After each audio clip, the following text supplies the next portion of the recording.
আসসালামু আলাইকুম ভিউয়ার্স। গত 29 জুন বাংলাদেশ এবং তুরস্কের রকেটসানের মধ্যে একটি সামরিক সরঞ্জাম ক্রয় সংক্রান্ত চুক্তি। Hello viewer, welcome back to another video. Viewer बहुत ही ज्यादा अमेजिंग और इंटरेस्टिंग वीडियो आप लोगों के लिए लाए हैं। वीवर बांग्लादेश की जो आर्मी है वो तुर्की से फौज के लिए दिफाई सामान खरीदेगी। वीवर ये बांग्लादेश की आर्मी का बहुत बड़ा स्टेप है। तो वीवर दोनों कंट्री का रिलेशन बहुत ही ज्यादा गहरा है और अभी तक आप लोगों ने हमारे चैनल को सब्सक्राइब नहीं किया हुआ तो प्लीज जल्दी से सब्सक्राइब कर लीजिएगा। बिना टाइम वेस्ट किए वीडियो को शुरू करते हैं। আসসালামু আলাইকুম ভিউয়ার্স। গত 29 জুন বাংলাদেশ এবং তুরস্কের রকেটসানের মধ্যে একটি সামরিক সরঞ্জাম ক্রয় সংক্রান্ত চুক্তি এবং একটি সমঝোতা চুক্তি স্বাক্ষরিত হয়েছে। গভর্নমেন্ট টু গভর্নমেন্ট অর্থাৎ G2G ডিলের আওতায় বাংলাদেশ সশস্ত্র বাহিনীর জন্য টার্কিশ রকেটসানের নির্মিত বিভিন্ন সামরিক সরঞ্জাম ক্রয় করা হয়েছে। আর সমঝোতা স্মারকের আওতায় এসব সরঞ্জামের অফসেট নেওয়া হয়েছে বলে ধারণা করা হচ্ছে। রকেটসান তুরস্কের অন্যতম বড় অস্ত্র নির্মাতা প্রতিষ্ঠান, যারা শুরু থেকে পশ্চিমা প্রযুক্তি নির্ভর অস্ত্র উন্নয়ন এবং নির্মাণ করে আসছে। বাংলাদেশ এবং তুরস্ক মুসলিম প্রধান দেশ। দেশ দুটির সম্পর্ক ঐতিহাসিক। দেশ দুটির মধ্যে আস্থা নিয়ে তেমন কোনো ঝুঁকি নেই। অন্যদিকে বাংলাদেশের সবচাইতে বড় সমরাস্ত্র সরবরাহকারী দেশ চীন এবং রাশিয়া। সম্প্রতি চীন রাশিয়া বাংলাদেশের সবচাইতে বড় হুমকি মিয়ানমার এবং রোহিঙ্গা ইস্যুকে সহায়তা করেছে, যাতে ঢাকা পরিষ্কার বুঝতে পেরেছে বেজিং এবং মস্কো তাদের কেমন বন্ধু।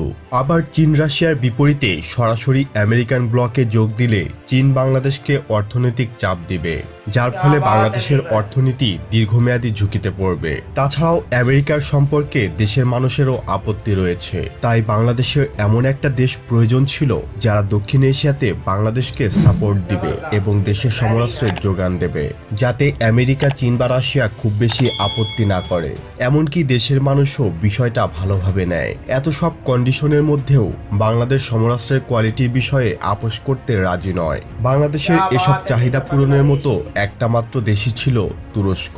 তারা বাংলাদেশকে ন্যাটো গ্রেডের সমরাস্ত্র সরবরাহ করবে এবং দেশে সমরাস্ত্র তৈরিতে সহায়তাও করবে। আর এত কিছুর হিসাব নিকাশ পর বাংলাদেশ তুরস্কের সাথে সামরিক চুক্তি করেছে, যা থেকে বাংলাদেশ দীর্ঘমেয়াদী লাভবান হবে। অন্যদিকে তুরস্ক দক্ষিণ এশিয়াতে স্থায়ী খেলোয়াড় হয়ে উঠবে। তারা অলরেডি পাকিস্তান, আফগানিস্তান এবং বাংলাদেশের শক্ত অবস্থান গড়ে তুলেছে। যাই হোক, বাংলাদেশ এবং তুরস্কের রকেটসান কোম্পানির মধ্যে একটি G2G ভিত্তিক MOU স্বাক্ষরিত হয়েছে, যার আওতায় রকেটসানের তৈরিকৃত বিভিন্ন সামরিক সরঞ্জাম বাংলাদেশের সামরিক বাহিনীর চাহিদা অনুযায়ী যুক্ত হবে। তুরস্ক সাম্প্রতিক সময়ে বাংলাদেশের সামরিক সরঞ্জামের অন্যতম সরবরাহকারী হয়ে উঠেছে। তুরস্ক ইতিমধ্যে বাংলাদেশকে সহজ শর্তে যে কোনো প্রকারের টেকনোলজি হস্তান্তরে প্রস্তুত বলে জানিয়েছে দেশটির পররাষ্ট্রমন্ত্রী মেভলুত চাভুলোলু। এতে বাংলাদেশের একটি সুবিধা হলো যে বাংলাদেশ কম দামে ন্যাটো স্ট্যান্ডার্ড সরঞ্জাম পাবে।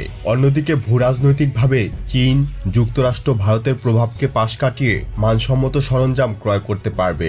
বাংলাদেশ সেনাবাহিনী ইতিপূর্বে 2014 থেকে 2018 সময়কালে তুরস্ক থেকে উল্লেখযোগ্য পরিমাণ armour patrol vehicle, ground based human surveillance radar, rotary UAV system এবং বোএমবি ডিসপোজাল সরঞ্জাম ক্রয় করে। তুরস্কের একটি সংবাদ সংস্থার তথ্য মতে 2020-21 সালে তুরস্ক থেকে $60 মিলিয়ন মার্কিন ডলার মূল্যের সামরিক সরঞ্জাম ক্রয় করেছে এবং আরও $150 মিলিয়ন মার্কিন ডলার মূল্যের বিভিন্ন সরঞ্জাম ক্রয় করার বিষয়ে প্রক্রিয়াধীন রয়েছে। তো এবার রকেটসানের তৈরিকৃত উল্লেখযোগ্য কিছু সরঞ্জামের নাম জেনে নেই, যেগুলো বাংলাদেশ ক্রয় করেছে বা করতে পারে। টাইগার MLRS, যা ইতিমধ্যে বাংলাদেশ সেনাবাহিনীতে যুক্ত হয়েছে। বোরা খান ব্যালিস্টিক মিসাইল। বাংলাদেশ সেনাবাহিনী 2017-18 সালে নিজেদের বহরের জন্য টাইপে MBRL সিস্টেম কেনার জন্য DGDP মারফত ইভালুয়েশন নোটিশ জারি করেছিল। সেই আওতায় মিসাইলের রেঞ্জ চাওয়া হয়েছিল সর্বোচ্চ 280 কিলোমিটার। বোরা খান ব্যালিস্টিক মিসাইল সিস্টেম, যা তুরস্কের নির্মিত একটি short range land attack missile. তুরস্কের রকেটসান কোম্পানি নির্মিত এই মিসাইল সিস্টেমটির রেঞ্জ 280 থেকে 360 কিলোমিটার। আর রকেট আর্টিলারি হিসাবে কেনা হলে ফুল রেঞ্জ ইউটিলাইজ করা সম্ভব। বাংলাদেশ সেনাবাহিনী টাইপে MLRS সিস্টেম হিসেবে টার্কিশ এই সিস্টেম পারফেক্ট। প্রচণ্ড শক্তিশালী এই মিসাইল সিস্টেমটি যে কোনো শত্রু স্থাপনা হায়াকোরেসির মাধ্যমে ধ্বংস করতে সক্ষম। আশা করা যায় সেনাবাহিনীর জন্য টাইপ এ MBRL সিস্টেম হিসাবে এই সিস্টেমটি কেনা হবে। হিসারো এয়ার ডিফেন্স সিস্টেম। তুরস্কের নির্মিত হিসারো একটি medium range air defence system, যা টার্কিশ ডিফেন্স ইন্ডাস্ট্রি অ্যাসেলসান এবং রকেটসান কোম্পানি যৌথভাবে তৈরি করে। 2007 সাল থেকে এর ডেভেলপমেন্ট প্রজেক্ট হাতে নেওয়া হয় এবং 2019 সালের সফল পরীক্ষা চালানো হয়, যা নিখুঁতভাবে টার্গেটে আঘাত হানতে অ্যান্টিশিপ মিসাইল হারপুন মিসাইলের উপর বেস করে বানানো হয় এই মিসাইলটি। আপনারা অনেকেই জানেন বাংলাদেশ নৌবাহিনীর গাইডেড মিসাইল LPC-তে অ্যান্টিশিপ মিসাইল হিসেবে টার্কিশ আতমাকাকে শর্টলিস্টেড করা হয়েছে।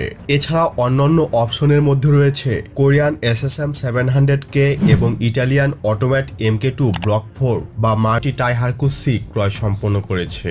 যদিও তুরস্কের নির্মিত এই বিমানটি ক্রয়ের জন্য অনেকগুলো পটেনশিয়াল কান্ট্রি রয়েছে, তবে অনেক বিশেষজ্ঞদের মতে বাংলাদেশ হয়তো এই বিমানটি ক্রয় করতে যাচ্ছে। তুরস্কের একটি বিখ্যাত সামরিক ব্লগও বাংলাদেশের নাম উল্লেখ করেছে। কিছুদিন আগে বিমান বাহিনী জার্মানি থেকে 24টি গ্লোব G120TP प्रशिक्षण विमान। क्या बात है वीवर, जबरदस्त। ये थे तुर्की के पावरफुल किस्म के डिफेंस के रिलेटेड इक्विपमेंट जो वीवर बांग्लादेश वीवर जो है वो बाय करेगा। बांग्लादेश की आर्मी है वीवर वो बहुत ही ज्यादा स्ट्रॉन्ग हो जाएगी तुर्की के ये पावरफुल किस्म के इक्विपमेंट को बाय करके, दिफाई साजो सामान को बाय करके। तो ये वीवर बांग्लादेश और तुर्की के लिए बहुत ही ज्यादा वीवर गुड न्यूज है। दोनों कंट्री का वीवर बहुत ही ज्यादा गहरा रिलेशन है और हमेशा ही तुर्की बांग्लादेश की आर्मी को सपोर्ट करता है। वीवर बांग्लादेश और तुर्की के लिए बहुत ही ज्यादा अच्छी गुड साइन है। बांग्लादेश जो है वो तुर्की ही से बाय करता है आर्मी के रिलेटेड चीजें, और तुर्की जो है वीवर वो बांग्लादेश को कुछ ऐसी सीक्रेट चीजें देता है जो किसी और कंट्री को वीवर नहीं देता। और तुर्की जो है बांग्लादेश के साथ वो बहुत ही ज्यादा अच्छा रिलेशन रखता है। दोनों लोगों को बांग्लादेश की आर्मी और बांग्लादेश के रिलेटेड मजीद इंटरेस्टिंग इंफॉर्मेटिव वीडियो देखनी है तो प्लीज जल्दी से सब्सक्राइब कर लीजिएगा चैनल को। मिलते हैं आपसे नेक्स्ट वीडियो में इंशाल्लाह, तब तक के लिए अल्लाह हाफिज।